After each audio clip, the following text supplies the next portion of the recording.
Nanay. Nanay na nagmahal sa'yo. Nanay na ibinigay sa'yo. Nanay na handang ibigay sa'yo ang lahat para masaya ka lang. Tapos, binaliktad mo ang mundo at sabi mo, sana mawala ang nanay mo. Sana mawala ang nanay mo sa tabi mo, sa paningin mo. Yung iba dyan yung mga walang nanay, tatay, humanap sila ng nanay na mag-alaga sa kanila. Tapos, tinaboy mo lang ang nanay mo.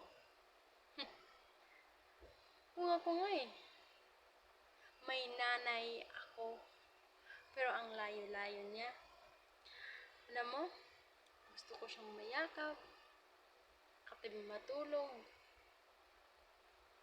Pero hanggang kailan? Hanggang kailan ako nagtiis na para makita ko ang nanay ko? Pero hindi ako susuko. Kasi alam ko, ang nanay ko, love niya ako, hindi niya ako pinabayaan.